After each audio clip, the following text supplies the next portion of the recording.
Okay, so good morning once again, all of you. So I'm leaving this instruction sets. I will try to cover it in some other section, but today I will talk about the pin diagram of the 8086 microprocessor because very soon we will approach to the interfacing section of that one. I hope that how many students joined now. So we can start with that. When we talk about the 8086 microprocessor, 8086 microprocessor, you know well that it is one type of 16-bit microprocessor. 16-bit microprocessor. So one important thing is that the package that is available in the market is 40-pin DIP package. 40-pin DIP package, and it's work on a power supply of plus 5 volt. Okay, so you know very well that if you want to operate any type of processor, there are two basic things are mainly required for that. You should give the power supply as well as the required clock frequency for that one. So when I talk about the clock, this microprocessor requires the clock from the external sources. So I am saying this will require the clock from the external sources, and these external sources here at this time will be one type of the IC, and that IC is called as a 8284. This IC will try to generate so the required clock frequency according to the various version of the 8086 microprocessor. One more important point about this 8284, which will provide the clock frequency to the 8086 microprocessor, is that the duty cycle that is provided by this one is 33%. If you recall, our 8086 microprocessor, 8085 microprocessor, the 8085 microprocessor normally operate on the duty cycle of 50%, but here this IC will provide you the duty cycle of 33%. So what do you mean by the duty cycle of 33%? For example, whatever the frequency generated by this IC, so I am writing frequency generated by 8284 will be divided by 3. If it is divided by 3, then you can think about that your duty cycle will be of 33%. Okay, so there are various type of versions of 8086 are actually available or designed by the Intel. The first type of version is called 8086-1, which operate on a clock frequency of 10 megahertz. Another one is that there is another version is called 8086-2, which operate on the clock frequency of 8 megahertz. There is another type of version of 8086 is 8086-4, which operate on a clock frequency of 4 megahertz.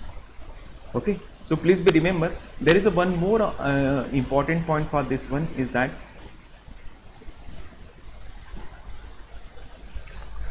you know that the total amount of memory that is we can interface with this one, the memory accessing capability of this one is 1 MB.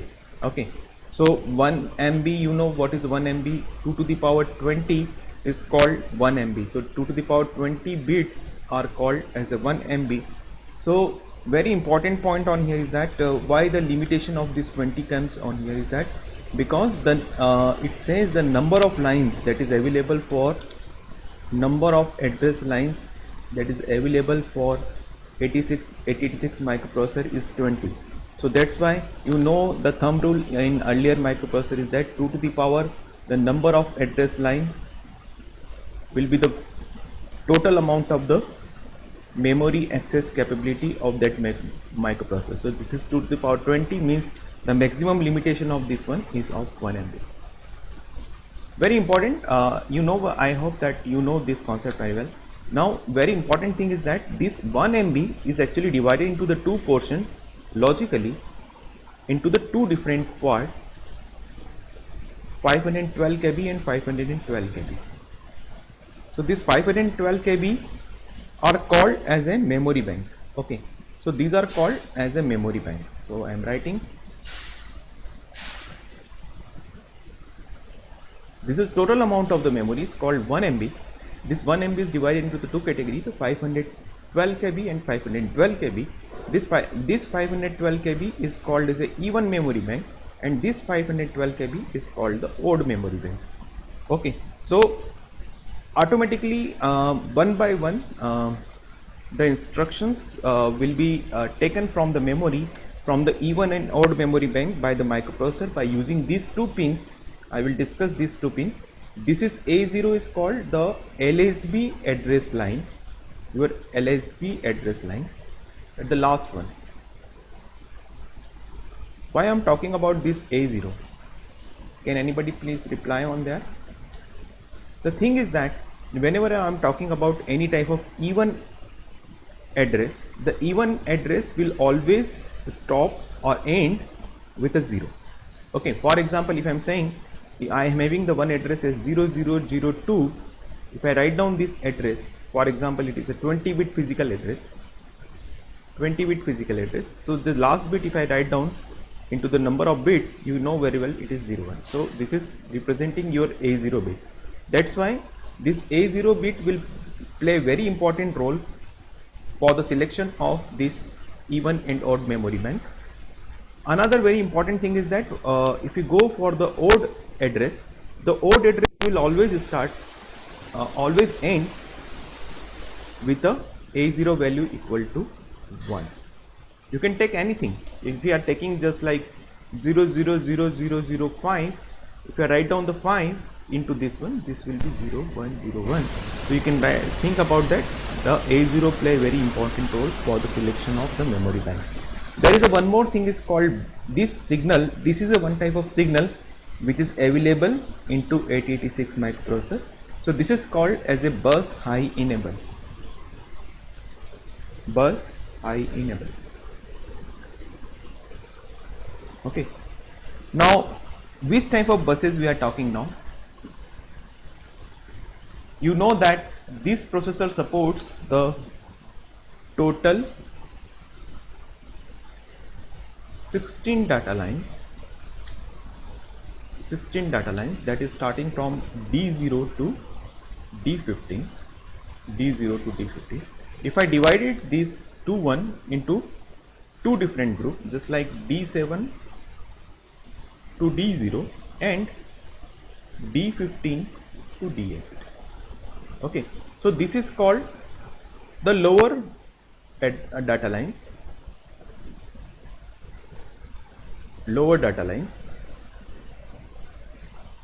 and this is called the higher data lines.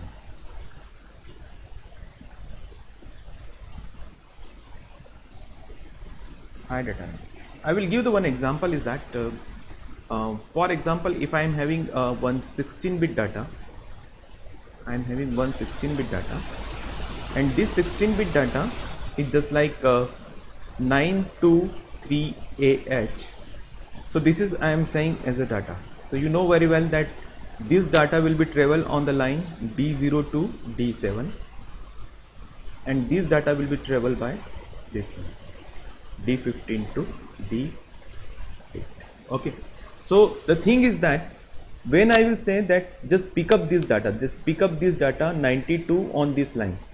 So when my BHE bar, suppose this is BHE bar. So if it is 1, this value is 1, means it will talk about this type of D0 to D7. At this point, my D0 to D7 will be having the value of 3A.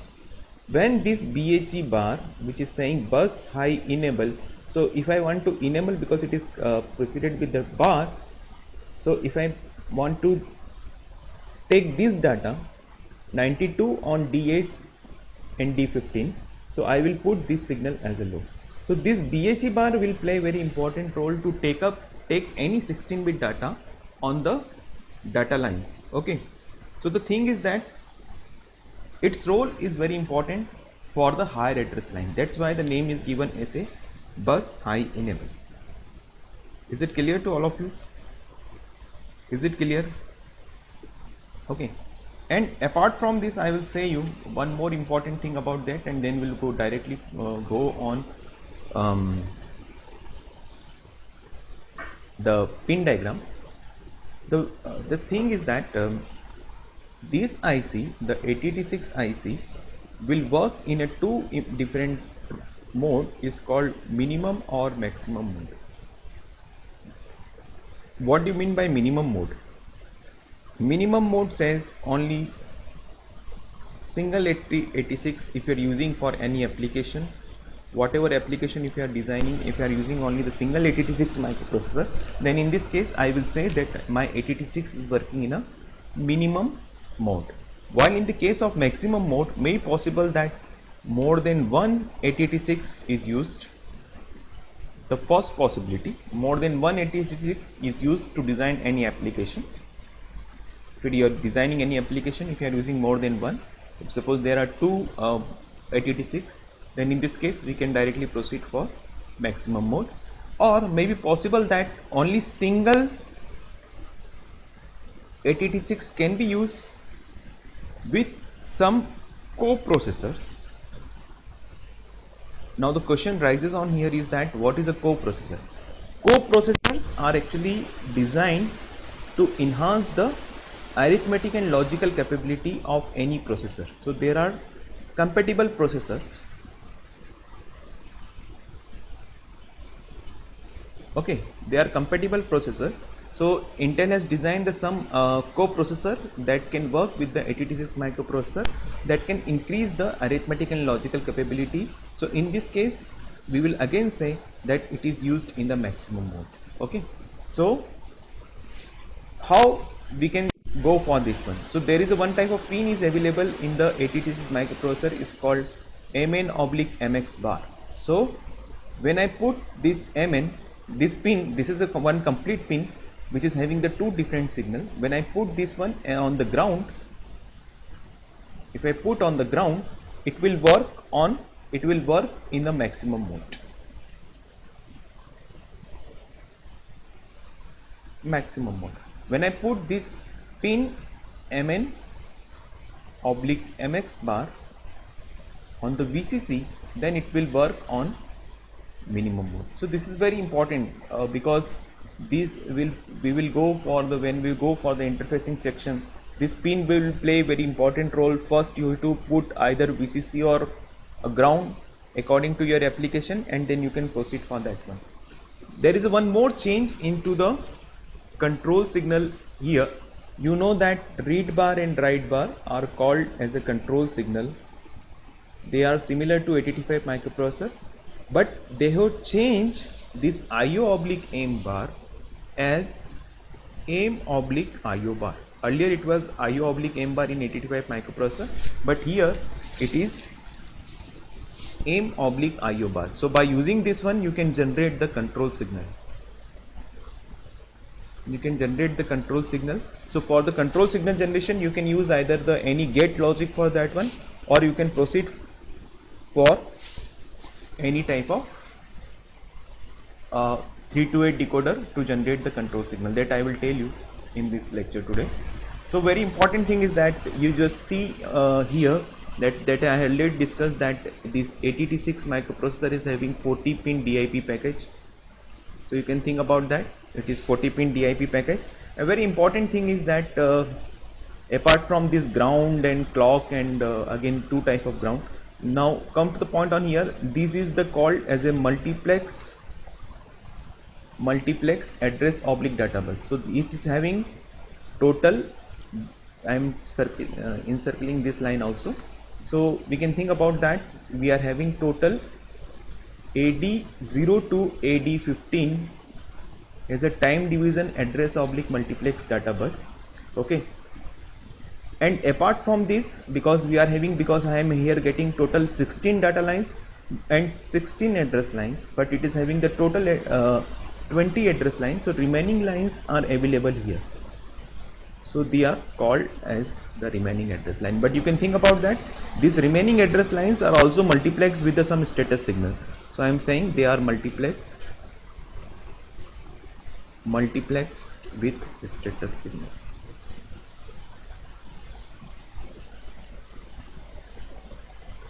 Okay,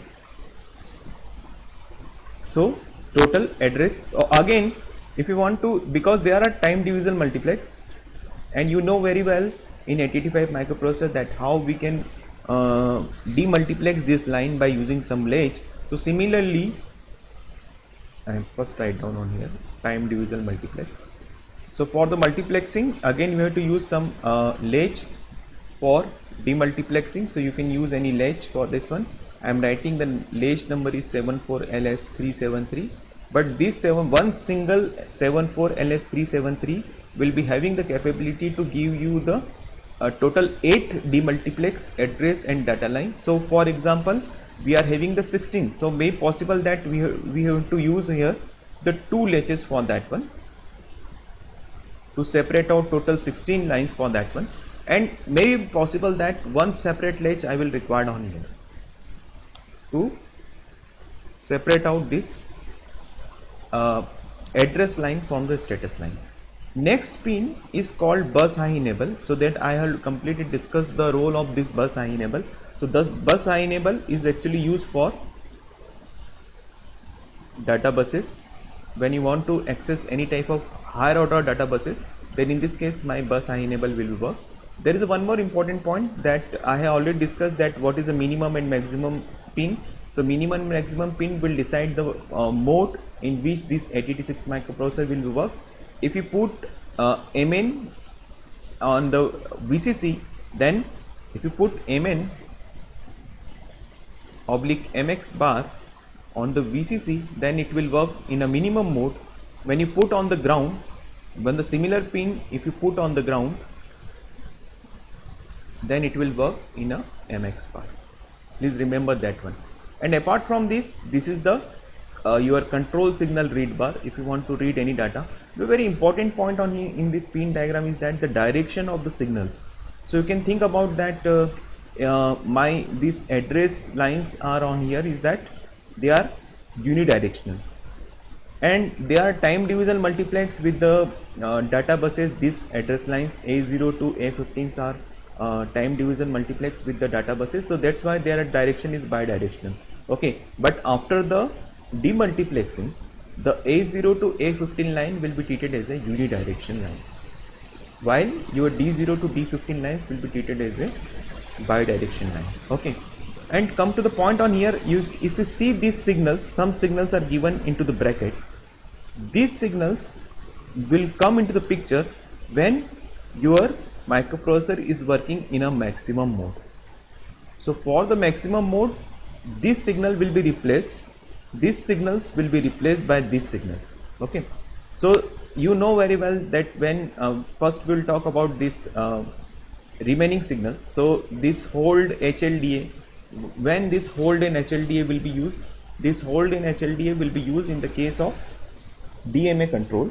So if you want to give any type of direct memory access control operation if you are performing, then in this case this microprocessor can request or the DMA can request the hold request for the accessing of address and data buses. So according to it, it will try to supply the this address and data buses. This HLDA will be used as acknowledgement for that one, and this write bar will be used for writing any operation. Similarly, the aim oblique IO bar will be used for your status signal, whether you are performing the work with the memory or any type of IO device. According to you can put high and low. If suppose if you are dealing with any type of memory, then you can use this aim as a high, and if you are dealing with any type of memory, just put this this pin as a high, and for IO you just put this pin as a low. Okay, I will come to the some new slide. Just wait for that I will talk the whole signal. Now you just think about that I am changing the slide from the complete diagram to minimum and maximum mode separately. Okay, so you can think about that in the case of minimum mode, what type of signal will we use. So don't think about that. I am not leaving this signal. I will discuss this signal here. So you can think about that in the case of minimum mode, my lines AD0 to AD15s are remain the same. Remaining A16 to A19 is there. They are multiplexed with this one. This bus high enable will be there in the case of minimum mode. This INTR and NMI are normally called as a two hardware interrupt. Earlier in your 8085 microprocessor, you have seen that it is a total 5 hardware interrupts, but in this case it has provided only the 2 hardware interrupt. So you are thinking about that this IC can use in a minimum interrupt mode? No. The answer says that they have extended the capability of the interrupt with the help of the some software interrupts. So they have used the capability of the software interrupt. So instead of this one, they have provided the total 255 interrupts in the softwares. We will discuss this thing on here. Just connect any type of clock here. So instead of X1 and X2, they have provided only the single pin for the clock for that one. And this is the VCC. You just connect plus 5 watt on here and ground with this one. This is the read bar.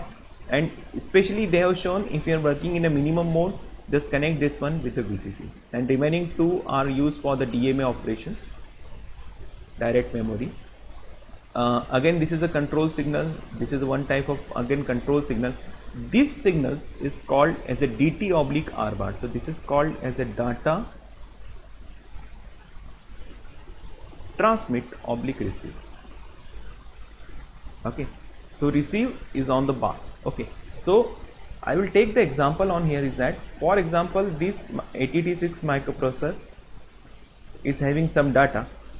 If this microprocessor is transmitting some data, I am saying it is transmitting some data, then in this case the programmer will put this logic as a logic high. Okay, so in this case my data can be transmitted from this IC. If, on the other hand, if I am receiving some data,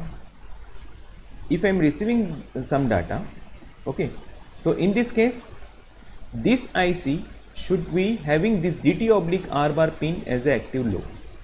Okay, so obviously we are dealing with the data. So in this case of data will not directly come to the 8086 microprocessor, it will come through any type of buffer. So obviously we will require this type of signal to control the buffer activity. Okay, so in this case of the data we will use the bidirectional buffer, because you can think about the transmitting and receiving operation are actually going on there. So in this case of transmitting receiving, it should go in a bidirectional mode. Okay, now come to the one more point on here is called, this is called data enable. Okay, again I am saying that if I am using some buffer, for my data, suppose I connected D0 to D7 line from the microprocessor. This is coming from 8086 microprocessor. So line D0 to D7 I have connected, and this will go to some outer section, but this is buffer. So for example, this buffer is having one type of enable signal, and the status of this enable signal is active low.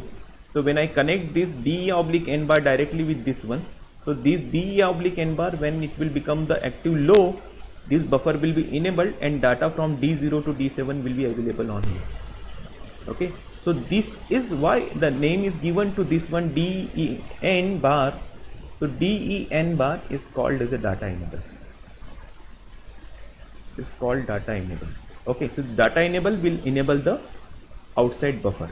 Similarly, for the demultiplexing section, we will use ALE for that one, address latch enable, and this is the acknowledgement for that interrupt.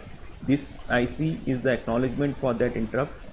Okay, and these two pins are very important. This is called test oblique ready bar. First we'll talk about the ready. It is similar to 8085 microprocessor, is that when this pin is high, my microprocessor will work in a normal mode, but when I put this one in active low, so I am saying it is a normal operation, but when I put this one on an active low, automatically my microprocessor will become the slow.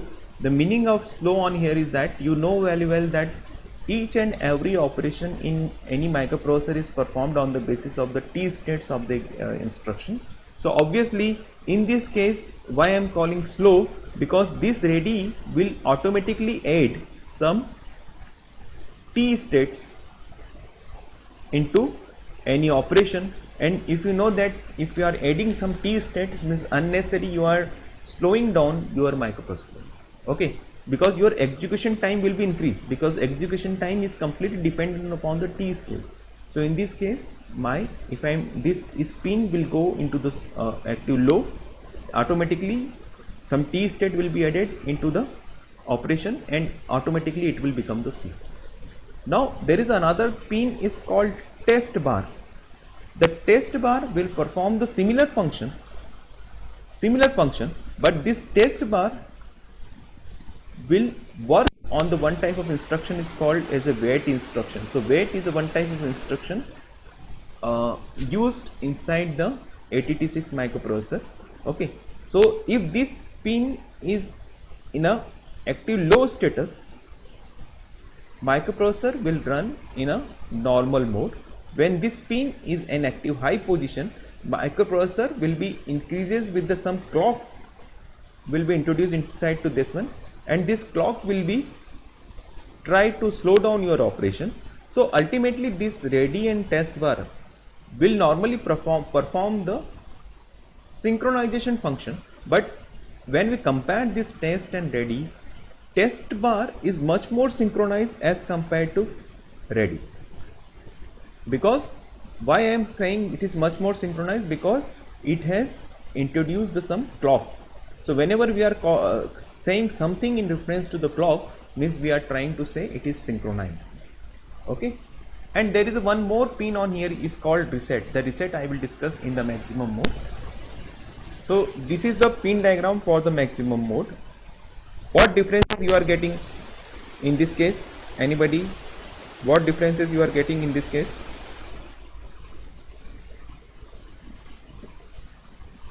Anybody?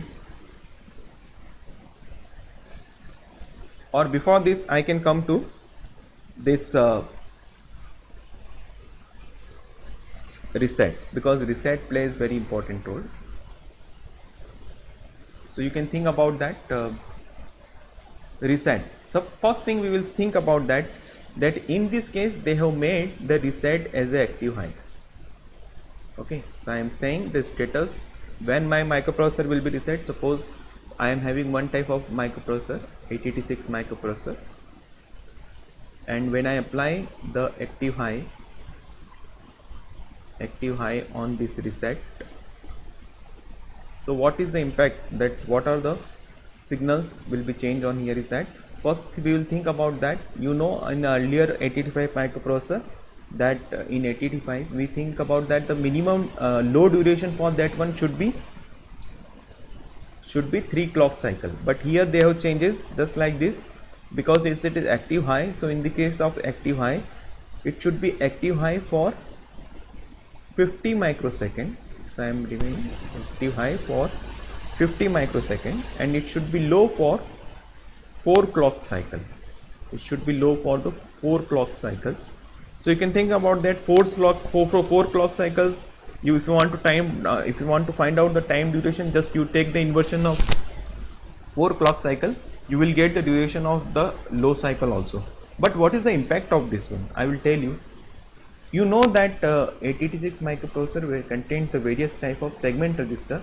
If I am saying there are 4 type of segment register: stack segment, data segment, extra segment, and code segment. So code segment I am not talking on here, and there is a one more pointer which is called instruction pointer and flex. When you apply active high on the reset, all these things will be cleared. All the things will be cleared. Okay, so cleared means they will come, because they are 16-bit registers, so all it will come to 000H, while the code segment will automatically jump on the address of FFFH. Okay, it will not become 000H, it will directly come to FFFH.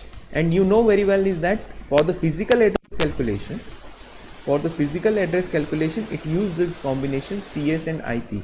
So if I on the same scenario, if I am talking when my physical address, because the physical address is a thing of the external memory address. Okay, so in this case my CS will be having some value just like FFFH. So I'm writing FFFF, but the impact of this, due to the impact of this reset signal, my IP has gone on 0000H.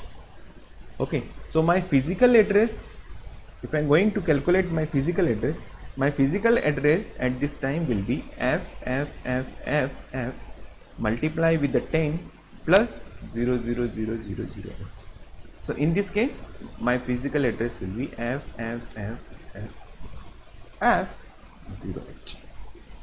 So this is the starting of your code segment. Okay, your code segment has earlier started with the FFFH, but on the physical address, if I want to access this physical memory, it will be start. And if my IP is increasing +1 like this one, if my IP is increasing +1, so it will increases by this one. So the next address will be F1 like this. So it will be increases like this. Okay, so on the impact of this IP, your CS IP combination will be increasing, and this is similar to the program counter of any microprocessor. So earlier in 8085 microprocessor we deal with the program counter, but the program counter on here taken the role by the combination of the CS and IP. Okay, now one more issue is that the maximum mode, these signals are similar, these signals are similar, these signals are similar. This is again similar signal of minimum mode, NMI, non-maskable interrupt, similar.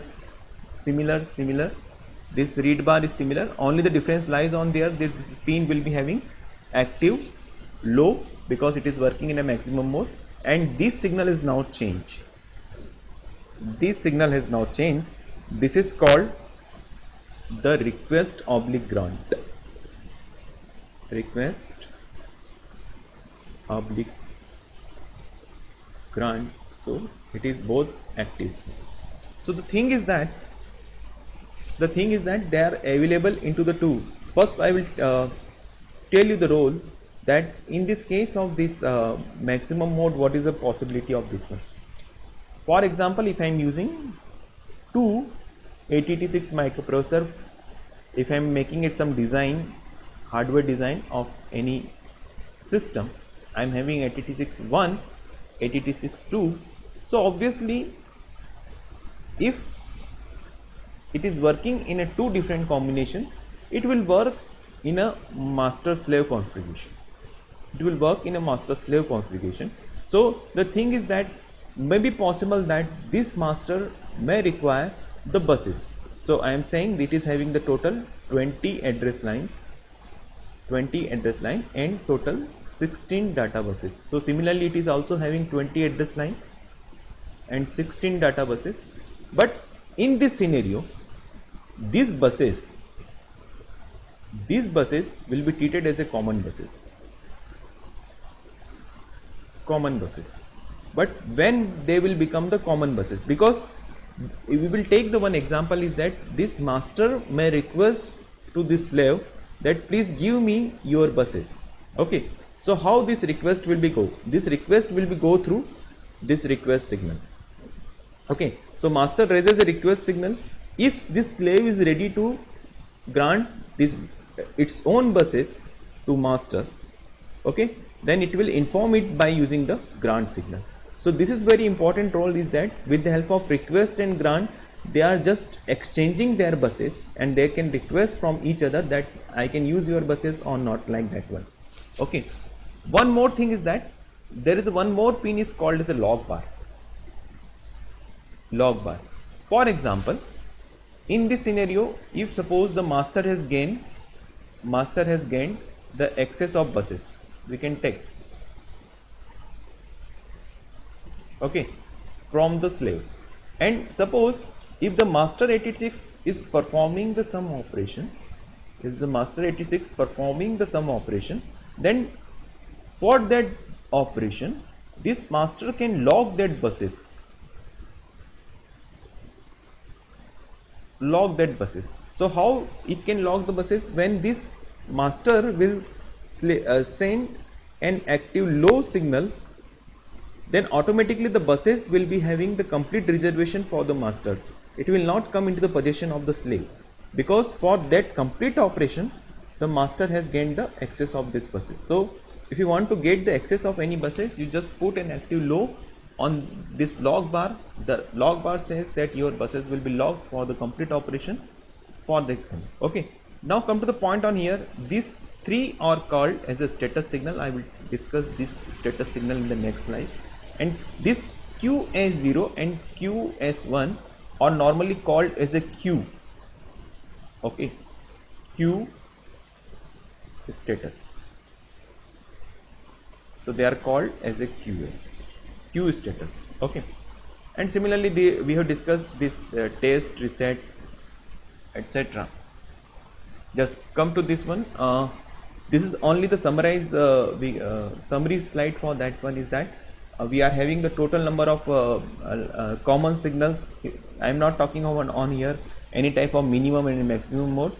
If this IC is working in a normal mode, then in this case this common signal will be common to maximum and minimum mode. So you know the meaning of each and every signals, but you have to think about that what is the type of the signals. Is that if I am talking about this AD0 to AD7, it is having bidirectional signal.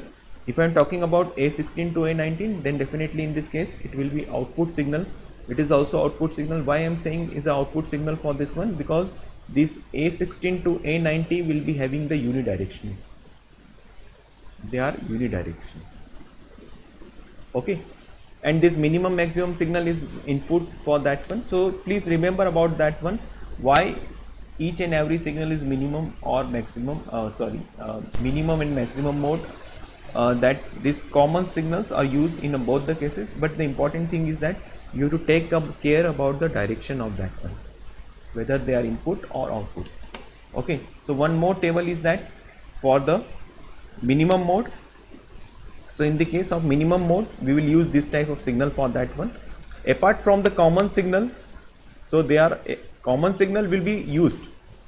Common signal will be used plus these signals are also. Okay, in the case of minimum mode. So I am writing in the case of minimum mode. Okay, so similarly for the maximum mode, the common signal will be used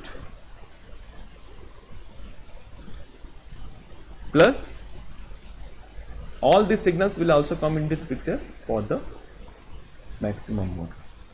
I am coming into detail of each and everything. What is this, like that one, how this combination will play very important. So first thing is that status signal. So this IC will be having total 8 status signals starting from S0 to S7.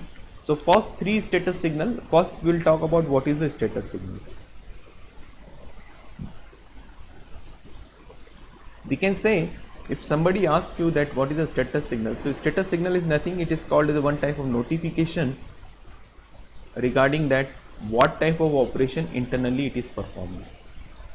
What type of operation internally it is performing. Okay, so the very important thing is that you need not to apply any signal on the status signal. Status signal is just the reflection is that what operation is going inside to that one. By looking to that status signal, any microprocessor on any user can understand that what type of operation is going on there. Again, very important point is that this IC will be having this signal, which is called aim/IO bar. It says that whenever it is high, we are dealing with the memory. When this is low, we are dealing with the IO. Okay, so in this case, this is equivalent to S2. Okay, so you can think about that. If I am talking about the IO, in this case of IO, my S2 is always 0. So you can think about if I'm talking about the first signal, interrupt acknowledgement. So this interrupt is a one type of signal which is generated by any type of, for example, this is my 8086 microprocessor. I am applying the one type of interrupt. So who is applying this interrupt? Memory will never apply the interrupt. Any IO device will apply the signal. So when we talk about any type of IO device, this S2 will be always be 0. Okay, so you can think about this is also IO related operation. This is also IO related operation. This is also IO related operation. This is also. So it says that this section, this pin will be always 0. Okay, and whenever some reading operation is performing on, you just remember this combination 0 1. So So when it is 0 1 means some reading operation is performing, when as it is combined with the S2 means some IO related reading operation is performing there. Okay, just the inverse we can take, just the next combination of this one is corresponding to the writing. So this is for writing, this is for reading, and this is for writing. I normally remember this type of thing with the help of this trick, we can say. You can think about that whenever I am using any type of memory related operation, this pin will be always be 1, this status pin will be always 1, and you can think about this reading and writing operation is similar on here. Okay. This code access, can anybody tell me what is the code access? This code access is similar to opcode fetch. So this is related with the opcode fetch. Okay, so this here they have changed the name of the code access, but it is called as a opcode fetch. Okay, so if you are accessing any code or something like that, you are performing the operation of this one. So earlier in a 8085 microprocessor we have seen that in the opcode fetch these bits are 0 0. So this is similar, they have just only the change the name code access. Okay, so read memory, write memory. In this case, if the earlier in 8085 microprocessor it is called the tri-state operation, means it's a passive operation or any inactive operation. The passive or inactive operation says that you are totally disconnected from any type of system, you are just performing the passive operation. So this is called passive or inactive operation. Okay, so I hope that you can remember the combination of this signal right now. Okay, there is a one more type of because I told about there are total type of 8 status signals. So 3 we have already discussed. These two are making here the combination of what type of segment you are accessing. Okay, so you know that in 8086 microprocessor we are having total 4 segment register.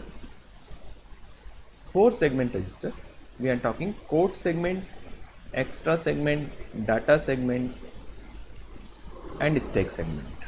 Okay, at what time, or we can say at the reference of the time, what type of segment you are accessing.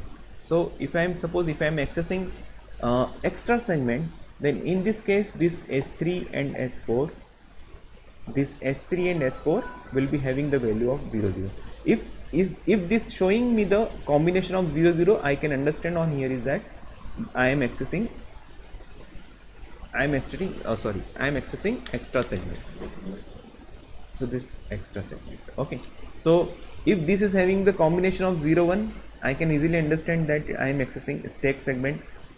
If I am dealing with any type of code or instruction, then in this case the combination will be 1 0, and in the case of 1 1 I will be having the combination of data segment. Any question till now? Any question? Things are clear or not? Okay, so I am going for the next type of signal is called QS0 and QS1. QS0 and QS1. This QS0 and QS1 are related with the Q, and this Q is introduced to introduce this feature of pipelining in your 8086 microprocessor, and you know very well that the maximum length of this queue is a 6-byte queue. 6-byte queue. The 6 instruction or the 6 opcode or operand can be fetches inside by the BIU into the queue to speed up the operation.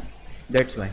So they are related. They're saying QS. So QS dealing with the queue status. Queue status. So this is QS0 and QS1. So in this case, if this showing the status of 0 0 means no operation is performed, then in this case of it is 0 1, then I will say the first byte from of the output is available on the queue. If my queue is empty, it will show with the help of 1 0, and subsequent byte from the queue, because you can think about that if I am drawing some queue, suppose I am having 6 1 2 3 4 5, I am having the 6 byte queue. This is my 6 byte queue. So for example, my first byte of instruction is available on here, second byte of instruction is available on here. If this is available into bus instruction unit, and this is if it is going into EU, is called execution unit. So if I am fetching this first byte into this one, so I will say it will show the status of 0 1. So if it is showing 0 1, it is talking about the first byte. If I am talking about this second byte of this instruction, I will say this is 1 1. So this is called the queue operation. Clear? Now come to some more important thing is that I will talk about the general purpose register of 8086 microprocessor. It contains the total 4 general purpose register of 16 bit. They are having the name of AX, BX, CX and your DX. So this AX, BX, CX and DX are called as a 16 bit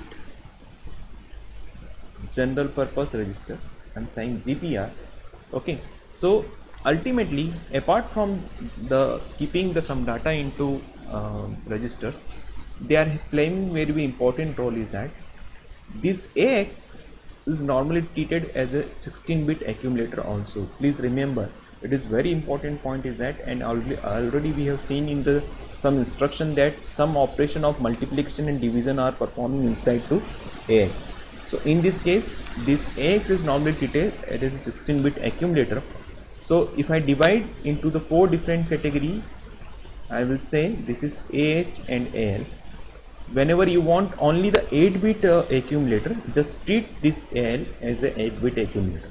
Okay, so please remember, 16-bit accumulator is feasible with the help of AX, and 8-bit accumulator is feasible with the AL. Please don't use AH for 8-bit accumulator. Okay, apart from this, the BX, because we are saying the alternative role of each and every 16-bit GPR. So we have seen the role of AX. Okay, so it is treated as a accumulator.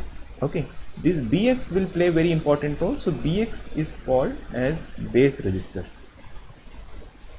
as a base register. So this base register, I hope that I had talked about some addresses. So in the case of this 8086 microprocessor, I am having the 2 different type of addresses.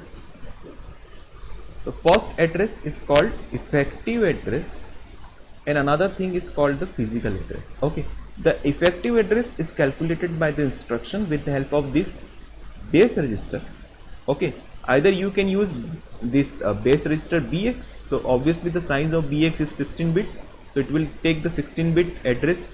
So for any type of memory calculation, so you can take on here is that it will hold the base value in the base addressing mode. Okay, so what the base addressing, because ultimately this will be used with the some segment register, and then finally the physical addresses will be calculated. So I will give the one example is that if I am saying that I want to use this BX with some source index. Okay, so if in this case whatever the address they will compute, this address is called as a effective address. So this is written as BX plus SI and this square bracket. So this will calculate your effective address.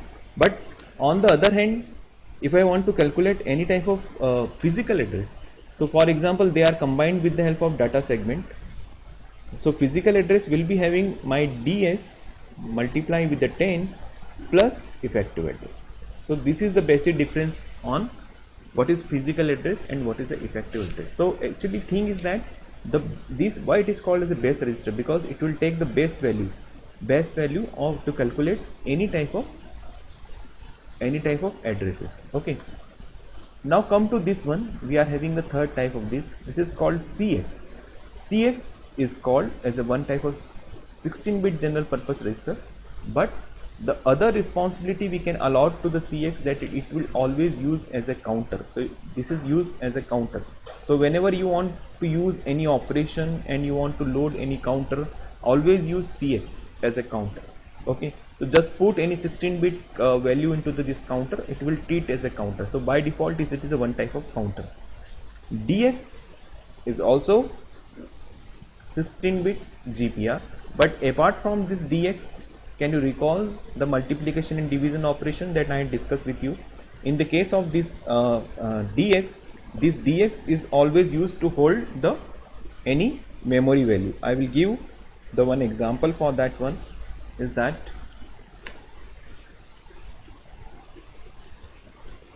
okay, for example you are having the DX and AX combination.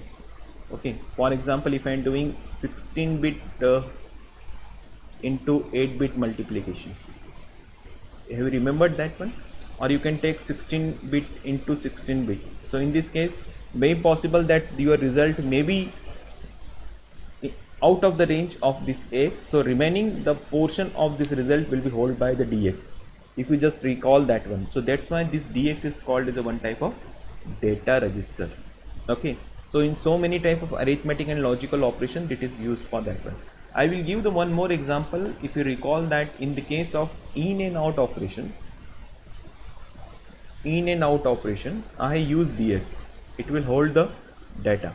Okay, so please remember that's why it is called as a data register. So if you want to check the functionality of this instruction, please once again check the instruction, this multiplication and division and in and out instruction. Definitely you will get the things about the DX. Okay, this SP and BP, this is SP is called as a stack pointer. So the value of the physical address of this stack related thing can be calculated with the help of combination of this one. First it can be calculated with the help of SP, or it can be used with the help of BP also, base pointer. Okay, so this is called the base pointer. So this base pointer can be always used with the stack segment also.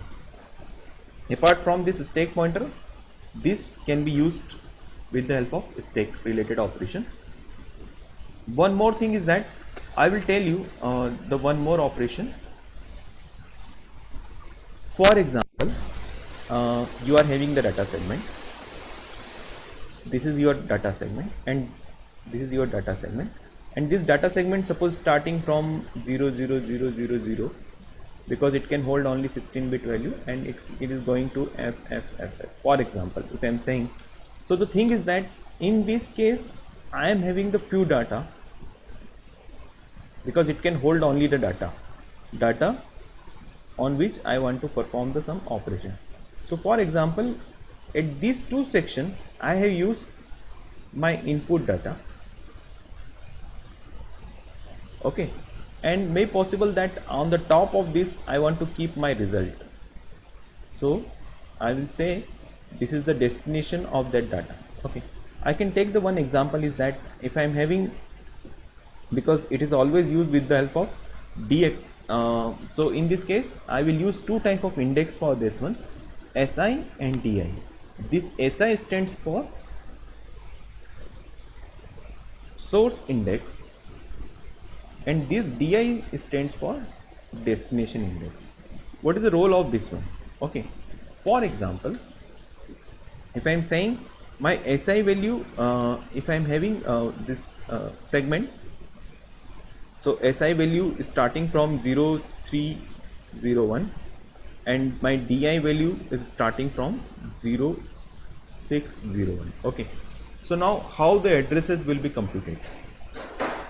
Okay, so I can take the one example on here is that, for example, at this SI value here, at the SI value 0301, I am having the one data as a AA. I am having one more data 0302 at just like 09, and I want to perform this operation, that I want to swap this data. So my final result should be on the destination should be 0601 0602. These are the two addresses. So I want that this data should be appear like that. Okay, so just I swap.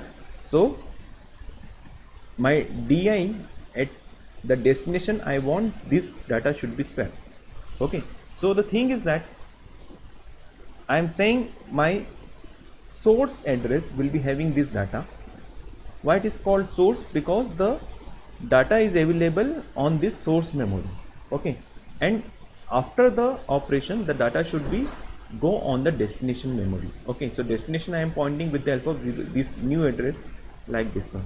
So whenever I want to calculate the physical address is calculated by DS multiply with the 10 plus your SI value.